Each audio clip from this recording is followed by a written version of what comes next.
साल 2020 एक नया साल, एक नई सदी। दुनिया ने बड़े जोश के साथ इसका स्वागत किया। नया साल तो हर साल आता है, पर 2020 इसमें कुछ अलग बात थी और हर एक ने अपने तरीके से इसका स्वागत किया। एक दूसरे को बधाइयाँ दी, खुशियाँ मनाए। लोगों ने इस साल के लिए कई सारे सपने देखे, भविष्य के लिए नए नए प्लानिंग्स, नई योजनाएं बनाई गई। किसी ने सोचा इस साल उसको एक नई गाड़ी लेनी है, तो किसी ने सोचा उसको घर बनाना है और किसी ने सोचा कि उसे अपना घर बसाना है। पर किसे पता था, जितनी उम्मीदें हमने इस साल के लिए किए थे, यह सबसे बुरा और दुखद साल होगा। मानव इतिहास का सबसे बुरा साल। साल की शुरुआत में ही ऑस्ट्रेलिया से बहुत दुखी करने वाली घटना सामने आई। भयानक आग ने ऑस्ट्रेलिया के कई लोगों को बेघर कर दिया। 4 करोड़ 60 एकड़ जमीन आग से जलकर राख हो गई। लगभग 9,352 से अधिक घरों को नुकसान पहुंचा। 34 लोगों को अपनी जान गंवानी पड़ी। कई जानवर जलकर राख हो गए, जिसकी दर्दनाक तस्वीरें हमने इंटरनेट और टीवी पर देखा। और यह आग इतनी भयानक और इतनी विकराल थी कि वहां की गवर्नमेंट को महीनों लग गए इस आग को शांत करने के लिए। और अब जाकर मई महीने में ये आग कुछ शांत हो पाई। और जब दुनिया के लोग इस बात को सोच ही रहे थे कि कोरोना नाम के महामारी ने दस्तक दे दिया, जिसने पूरी दुनिया को हिलाकर रख दिया। मानव जाति के इतिहास में सबसे बड़ा और भयंकर महामारी, जिसकी शायद कल्पना भी नहीं की जा सकती थी। दुनिया के लगभग 2 करोड़ लोग इससे प्रभावित हो गए और लगभग 72 लाख लोगों को अपनी जान गंवानी पड़ी। मौत का ऐसा भयंकर मंजर दुनिया ने कभी नहीं देखा।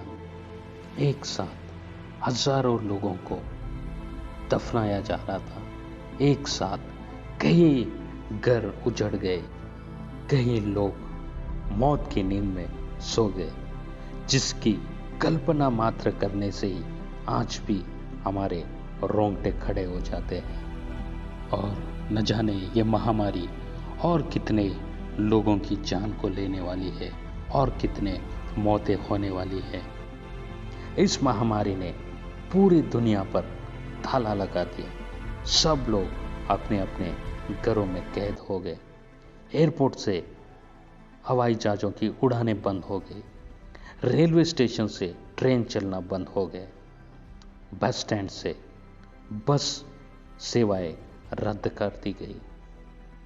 शॉपिंग मॉल्स, जहां पे दिन भर चहल पहल रहती थी, बंद कर दिए गए। सारे दुकानें बंद कर दिए गए। यहाँ तक ही नहीं, मंदिर और मस्जिद और गिरजाघर और गुरुद्वारा, इन सब पर ताला लगा दिया गया। यहाँ की सारी गतिविधियां बंद कर दी गई। केवल इतना ही नहीं, स्कूल, कॉलेजेस, शिक्षण संस्थान सब बंद कर दिए गए। लाखों लोगों की नौकरियां चली गई। लाखों लोग बेघर हो गए। कई लोग रास्ते पर अपनी जान गंवा बैठे। ये मंजर इतना दर्दनाक था कि हम सोच भी नहीं सकते। यह महामारी थमी ही नहीं कि कई देशों में भयंकर भूकंप हो गए, कई घर बर्बाद हो गए और कई लोगों के जाने गए। इतना ही नहीं, हमारे देश में बड़े साइक्लोन आकर हमारे देश के कई हिस्सों को बर्बाद कर दिए। मुंबई, कोलकाता जैसे महानगरों को इसने पूरी तरह से बर्बाद कर दिया। इतना ही नहीं, बाढ़ ने भी कई लोगों के जीवनों को उसने तहस नहस कर दिया, जो स्थिति आज भी बरकरार है। ये स्थिति थमी ही नहीं थी कि टिड्डियों ने कई देशों पर हमला बोल दिया और हमने देखा कि ये भयंकर मंजर बहुत सारे लोगों के जीवनों को बहुत तकलीफ देने वाला बन गया था। कई किसान लोग इससे पीड़ित हो गए। इन टिड्डियों ने कई हजारों हेक्टेयर फसलों को बर्बाद कर दिया। हम धीरे धीरे स्थिति से संभलने की कोशिश कर ही रहे थे कि 2 दिन पहले लेबनान में हुए भयंकर धमाके ने दुनिया को हिला दिया। सैकड़ों लोग अपनी जान गंवा बैठे, हजारों लोग घायल हो गए, हजारों घर बर्बाद हो गए। न जाने कई ऐसे लोग हैं जो आज भी मलबे के नीचे दबे हुए हैं। इन घटनाओं ने लोगों के दिमाग में ऐसे कई सवाल छोड़ दिए, क्यों आज मानव जाति इतने भयंकर परिस्थितियों का सामना कर रही है? क्या ये सारी बातें चिन्ह है अंतिम दिनों का? यीशु के चेलों ने उससे पूछा, प्रभु आपके आने का और जगत के अंत का क्या चिन्ह होगा? तब यीशु ने उनसे कहा कि जाति पर जाति और राज्य पर राज्य चढ़ाई करेगा और बड़े बड़े बुलडोल और भूकंप होंगे और जगह जगह अकाल पड़ेगी और महामारियां फैलेगी और आकाश में भयंकर चिन्ह प्रकट होंगे। और आज हम इन सब बातों को अपने नज़रों के सामने होते हुए देख रहे हैं और जो कुछ आज हम लोग देख रहे हैं ये मात्र एक झलक है पीड़ाओं का।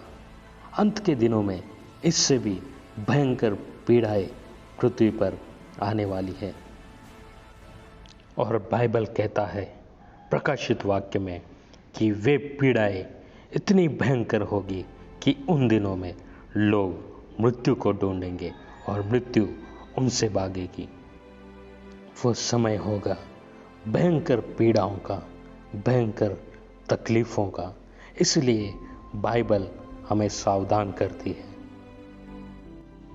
और आज जो कुछ हम देख रहे हैं ये बातें प्रमाणित करती है कि यीशु जल्दी आने वाला है। अगर आपने अब तक यीशु को अपना जीवन नहीं सौंपा और आपने पापों से मन नहीं फिराया तो यह सही समय है, क्योंकि यीशु बहुत जल्द आने वाला है। क्या आप आज उसके आगमन के लिए तैयार हैं? Are you ready?